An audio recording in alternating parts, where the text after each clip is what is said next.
Hey guys, Tyler Ansman here with tyleranzmannperformance. So we've gotten a lot of questions lately kind of regarding what our remote training programs look like, what the process is that kind of goes into designing those programs, and all that. So what we're going to do today is kind of walk through what these programs kind of look like in the design process.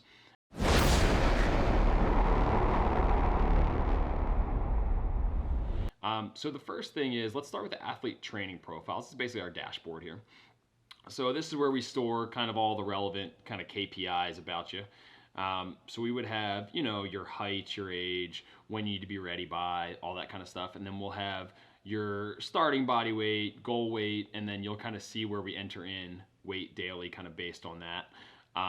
And we'll kind of talk about that stuff. We have all of your starting kind of metrics in terms of like the more general non-throwing KPIs over here. Then we have all of your kind of throwing velocity stuff over here.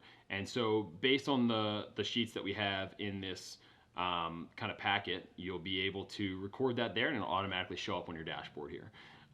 So that's a cool feature. So let's talk about what the process looks like behind this. So the first thing would be our assessment process. So we would go through a movement and mobility assessment, kind of see what you're moving like. So this is just kind of one video in the assessment series that you would record yourself doing and kind of put in the shared folder that we have with you so we can do your mobility and movement assessment that way. There's a whole bunch of movements on there that we go through. That's just one of them. That's the lumbar lock T-spine rotation test. And so based on what we find there, we'll be able to kind of lay out your kind of warm up and corrective series and all that kind of stuff. And we'll get to that in one sec. The next piece would be your force velocity profile and all that kind of stuff. And so that's everything we're kind of recording here. Those are going to be your kind of general KPI numbers that we're going to look at as we go through this. And we'll likely, based on your specific profile, have kind of specific goals that we're targeting as we get into the programming process. Then we'll also go through the mechanical analysis. So we'll get kind of multiple angles of you pitching from the mound.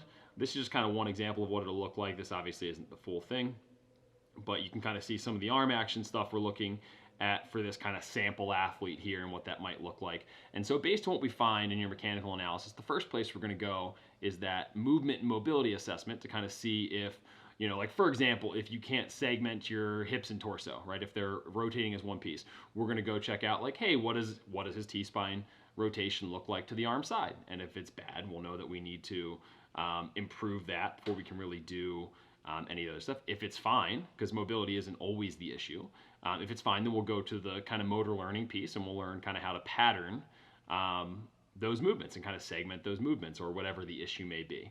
But the mechanical analysis is a really important part of this.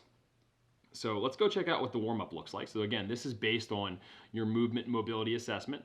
This is something that you'll do daily. So we'll start with specific releases, right? So just 5 to 10 minutes on these each day.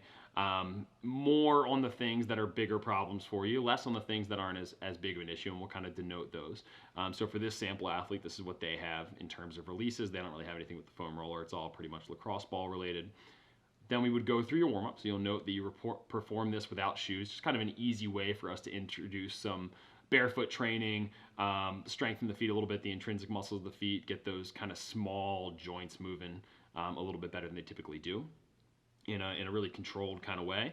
And so you'll go through this just in order, and then you'll come down to your dynamic prep. You can see some things are just pre-throwing, other things you'll always do. So this is where we really get the sweat going and the CNS kind of revved up, as it says here. Video links for those things. Then you would come down to your post-throwing recovery. So the movements that were bold up here, you would do post-throwing, as well as these specific things down here, which are also kind of linked via video. So from there, the first thing you'd get into each day would be your throwing. So this is just basically your calendar. This is an on-ramp example. We have a building example here. So this will kind of look different based on the time of year that you're in, all that kind of stuff. So we have an in-season example for a starter on a 7-day schedule, that kind of thing. And that's actually what this training key is based on. And so then based on the kind of the shorthand here, right, you don't know what constraints A are, you don't know what long toss A or B are, but you can come over to the training key and you can see it tells you exactly what you've got, specific drill prescription, sets, reps, ball weights, all that kind of stuff. We have what the long toss variations are. We have what your blending series looks like if you have that, how to do it, If you're in a building phase, what the testing kind of looks like. This would be your high intensity throwing. Since you're in season, kind of specifically what these bullpens look like. And then we would come get into your lifting. And so we have a sample day here. The rest of this program is kind of unrelated to this specific day. But here's just kind of an example of a higher force day for a more advanced athlete. So you can see what the specific movement is, any notes, specific rest periods, sets, reps, all that kind of stuff here based on the given week. Down here, if we have a loaded counter movement jump, what I want you to record, rest times, percentages of body weight here, all that kind of stuff. The other movements in a given day, same deal, sets, reps, rest periods. There's a video library for all of this stuff that will answer those questions. And then throughout here, we have your whole cycle planned. All right, so that's what that'll look like. Then we come to our recording pieces. So if we come back here, this will be the first thing that we do each day.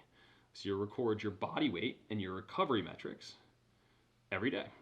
So you can kind of see on the dashboard, right, we didn't have a current body weight because we hadn't recorded anything yet.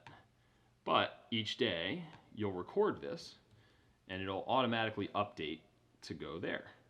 Right, so if I record my body weight for the day, we can see the dashboard updates. Here's my current body weight. Okay. If we do our recovery metrics, it'll give me my average score here, and it'll automatically update right here. Okay. So that's something you'll do every day, and based on your kind of body weight, your height, all that kind of stuff, we'll have specific calories and macro numbers up here. You'll likely have a training and non-training day number. This is just to kind of keep it easy. Along with this, you'll get our nutrition ebook that goes out to all of our athletes, kind of give you a background on where we got these numbers from, what reasonable eating looks like. And then you would track these numbers in MyFitnessPal or some other type of free app. And again, just track this every day when you wake up before you eat or drink anything. That way, the combination of the calories and the body weight, we can see if we're on the right track or not and adjust those things as needed. If you're, gaining weight too fast, not gaining weight at all, losing weight too fast, whatever it might be, we can adjust these numbers kind of as needed as we go. So our other tracking tools, because they're not daily, other than the acute to chronic workload, are here at the end. So we'll go to the acute to chronic workload first. So basically, after each session, whether it's throwing, lifting, or both, you'll date it and you'll put your time of training here and then your RPE. And we'll get these workloads in arbitrary units daily and weekly as we go. And this really won't give us a whole lot of information until after the first training cycle, where we have this kind of like chronic workload built up. And then we can make specific adjustments as needed to keep you kind of in the safe ranges for that. Also, now we're tracking strength and power. So this will be something we track every 4 to 8 weeks. So you could see back in your dashboard, we didn't have any new max numbers there, but if I record that there, and then we go back to the dashboard as I'm testing it, we have our retested numbers. So we can see what progress is there or lack thereof if we have an issue, all that kind of stuff. So that'll automatically update in your profile. And it's the same with throwing. So if we see we don't have any current numbers in our mound over an underload, we can do that here. We'll track all of our velocity numbers in here, whether it's mound stuff, pull downs, constraint drills, whatever it might be. And it'll automatically update back here in the dashboard. Right? So we have our new current best. So all of this stuff is individualized to the given athlete, from the drill prescription in the throwing program to the schedule of the throwing, to the warm-up and corrective exercise selection, to the strength and conditioning piece. All of this comes down to individualization and giving the athlete kind of exactly what we need, what they need, or as close to that as we can get. And so with all of this stuff, you have unlimited email support. You have a video library for all of these movements that can answer most of your questions. And then these programs are updated every 4 weeks.